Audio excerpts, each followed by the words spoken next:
So this is a review of the Milwaukee door lock installation bimetal hole saw set. You can get this kit at Home Depot for a little over 30 bucks.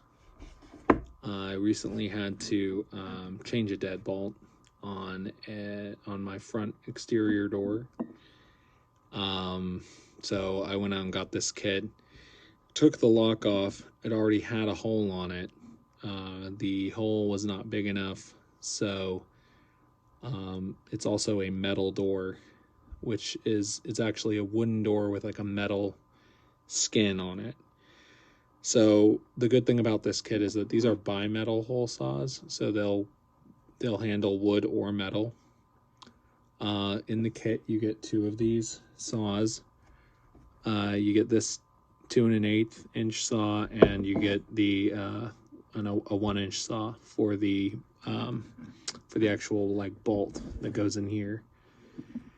And you get a few little additional bits, which you may or may not need, and then you get this arbor piece that the hole saws are supposed to screw onto.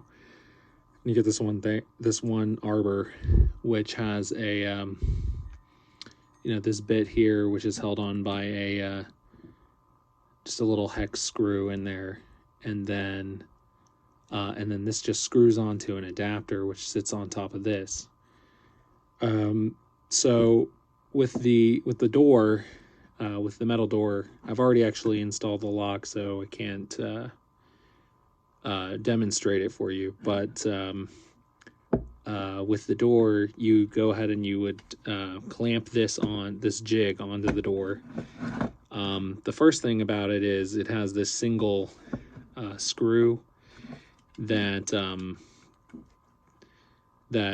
tightens this to the door, so the door would slide in here, and it adjusts to accommodate different door widths.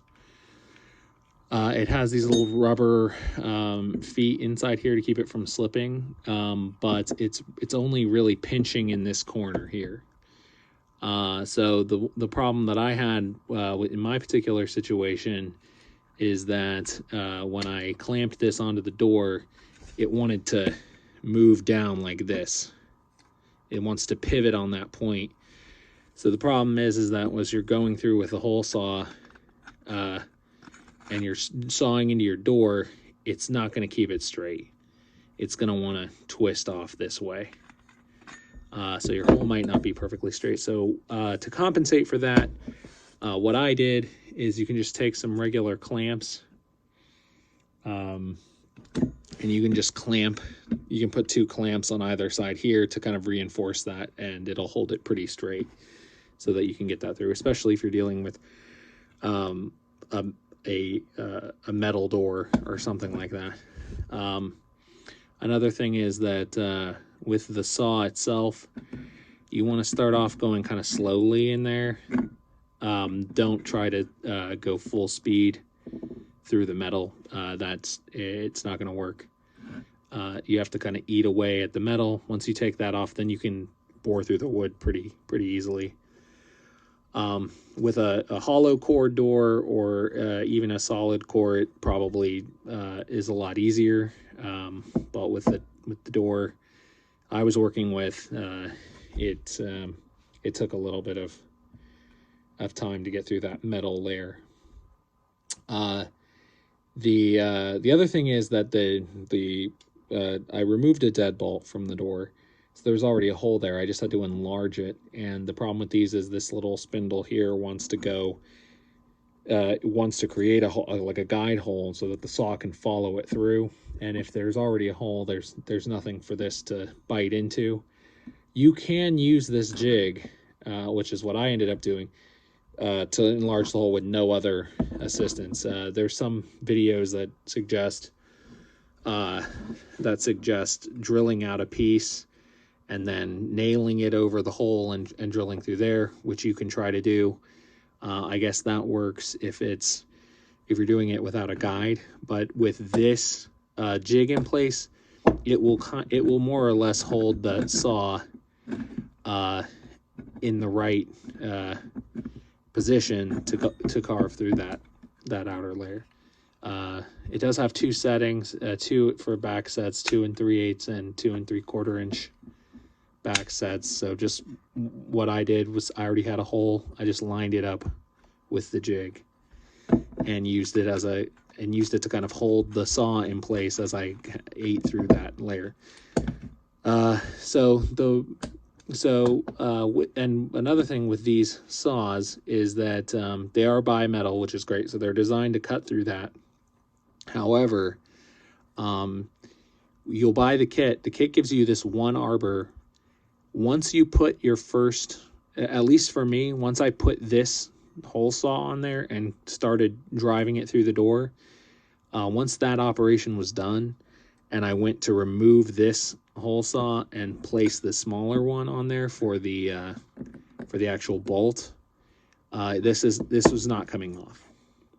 So this will not, it does not, at least I could not find a way to remove this without destroying either the hole saw or the arbor or both. You're not going to be able to take this off, which means that you're going to have to go back to Home Depot.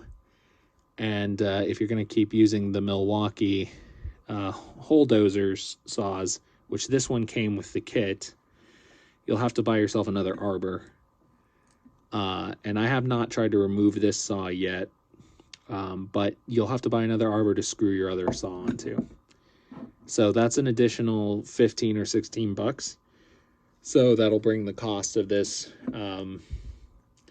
to like 46 bucks, 50 bucks, something like that. Because you'll need to, this saw is, you're not going to be able to switch them back out, or I wouldn't count on being able to do that. Another thing that happened was this this bit here, this little spindle the guide bit fell out, and I put it back in. You tighten down the hex screw. That thing stripped out really easy. I just used this here to tighten that down, and it stripped it out immediately. And so there's no way to loosen that, to take that back off, to then try to stick something in here and twist it. It's just always going to be locked in this configuration now, which is fine. This hole saw still works like that, but it's just not it's not interchangeable anymore. This one might be, I'm not sure. Another thing to look out for too, as you're drilling through the door, this still has the plug. You can see it still has the wooden plug in it. They put these holes in here for to allow the sawdust to escape as you're drilling in, but it does not prevent one of these plugs from coming out. When you saw through, the material stays on there. When I was sawing through the door, when I was sawing through my door, the plug was thick enough to where once it got pushed down into this saw bit, into the saw a little bit, it wouldn't go any further into the door. So I had to back that out. You have to clear that plug out of there, and then you can push the saw the rest of the way through. So I'd say, for 30 bucks or 40 or 50 bucks, which is what it actually comes out to, it's not bad. It doesn't, like I said, doesn't clamp totally securely on there. But if you were doing a bunch of like hollow core doors or some pre-hung doors, you just had to put some deadbolts in there.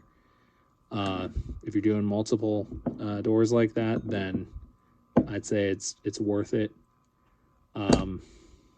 It's a handy little jig to have. Thanks.